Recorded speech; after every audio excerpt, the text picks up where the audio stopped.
Assalomu alaykum qadrdon To'g'ri eshiklar kanali kuzatuvchilari, sizlar navbatdagi eshiklarni onlayn o'rnatilgan sifatli holatda yaqindan ko'rsatib o'tamiz. Narxlar bilan arzonlarni o'rtamizda xohlasa ko'rib borasizlar.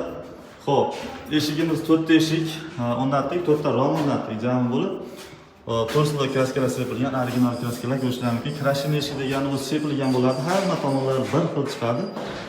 Hech qanaqa bu rang alohida turmaydi, hamma yoq bir xil chiqadi.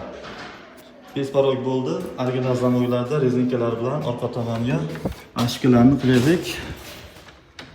Davullarni yig'ib berdik. Mana ko'rishlar mumkin. Yaxshi holatda chiqqan. Yorug' qilib ochib ko'rsatamiz. Sifatlarni ko'rib o'tasizlar. Akalar kommentariyada 1 dan 10 gacha o'z fikrlaringizni qoldirib o'tasizlar. Xo'p, yonlar stiklari ham zo'r chiqqan. Mana polni tana holatda bo'lgan. Akbar ruchkalari bilan oddiy ruchka emas. Germetika qilib oynaklarni qo'yib berdik.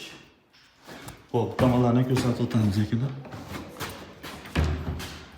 Tomonlar eshiklar zo'r holatda chiqqan. Tashqariga jamodli rangda akvaplast qo'ydirishgan, juda ham chiroyli chiqqan.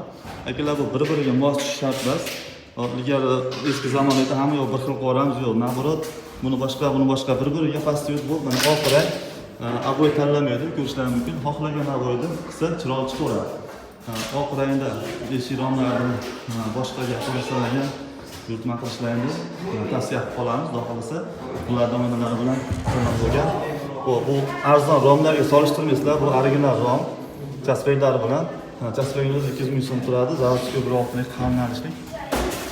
Ulardan plastiklari, yonlari zo'r chiqqan, devor bilan tiniq holatda.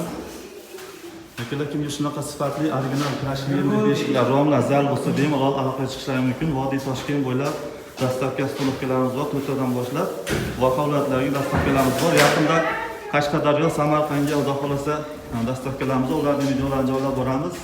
Kuzatishda davom etasiz. Zal odamlarga jo'natib qo'yasizlar. Sog' bo'linglar.